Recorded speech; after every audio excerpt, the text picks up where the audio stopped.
Welcome back to the Morning Blend. Unfortunately, poverty is a factor that affects so many in our country, and more specifically, Milwaukee. Here to talk about the Capuchin's Run Walk for the Hungry to German Fest, our Friar brother Dave Schwab and Friar brother Rob Roemer.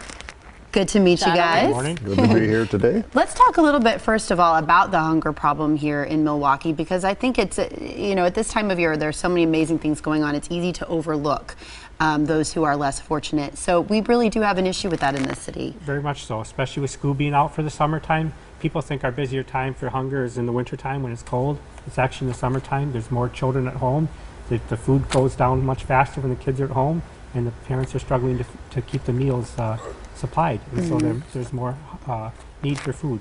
Also, the warming centers are closed down from the summer months, and so people are on the streets. Where the warming centers in the winter will feed them. So much more need. A lot of need in the summer months. This is a way that people can help. Let's talk about the event that you have going on and how anybody can participate. Well, this is our 10th year of doing the Run and the Walk for the Hungry, and we're really trying to reach out to both the seasoned runners who want to participate in a certified chip-timed course, 5K, as well as those who want to participate as walkers. We use Lakeshore State Park, which is a lovely venue, and just a great opportunity to come down and enjoy German Fest and have a great time. And one of the things, too, to point out is if you register, then you also get entry into German Fest, correct? And your expansion from year 1 to year 2 and then onward has been just really phenomenal. It was amazing. Our first year we were just a little over 300, and last year we just missed 3,000. So we're hoping to shatter that with your help this morning. That's fantastic. Now, U-Singers is going to help too, because they're donating a whole pound of ham, bacon, and sausage for each registered participant, right? Correct. That's a great way to help the hungry, to have that kind of corporate help where they're sort of matching participation.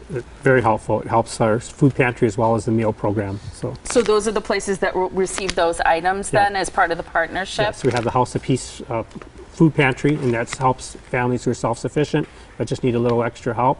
And then the meal program helps the homeless people who don't have any place to go for a hot meal. And obviously you can register as a single runner or walker, or you can really make it fun and get a team going. How has the team building process gone since that was introduced into the race? We've had phenomenal success. Last year we actually had 90 teams involved, including Cheesecake Factory, which had over 100 participants, and 2 religious women's groups had over 100. So it's really a great way to experience camaraderie, enjoy a brat or beer, and of course support a good cause.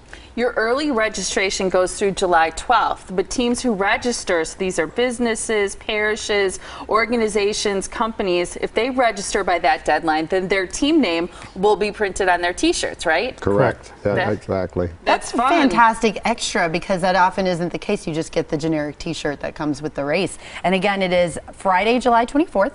Correct? And the pre-event activities are going to start at 6:30. When we talk about pre-event activities, what are we talking about? We're talking about actually some exciting music to get people warmed up for the run or the walk, as well as just really acknowledging our sponsors. We're really grateful to we've had over 30 sponsors last year that really underwrite the expenses that we have, so that the participants' registration really goes to help the House of Peace and St. Ben's. And how great is the impact from an event like this? You've been doing it 10 years. Does it make a significant impact on feeding the hungry in our community? Very much so. We raised good funds last year. Last 2 years we had our highest funds raised, and it's been very helpful for both places. And as Molly had mentioned before, the early bird registration does close on July 12th, but you can register all the way up to the event. Does that mean we can just show up and register and run? Absolutely. Yep. We have probably 200 people that literally walk up and register that night, so it is possible. But I think the advantages are obviously saving a little bit of money, but also making the focus and doing the preparation for the run. Absolutely. It's fantastic to see you guys. Thank you so much for joining us. We're going to share information again for the Capuchin's Run Walk, which is happening Friday, July 24th at 7 p.m. It's always fun to do these nighttime run walks. I think sometimes it's a little bit cooler too, but a lot of fun to get out and have a good time at night. The pre-event activities start at 6:30. The event itself starts at 7. We mentioned early bird registration. That's going to close July 12th, but everyone can register up to the evening of the event, and you can find out more by going to Capuchin's Run Walk for thehungry.org.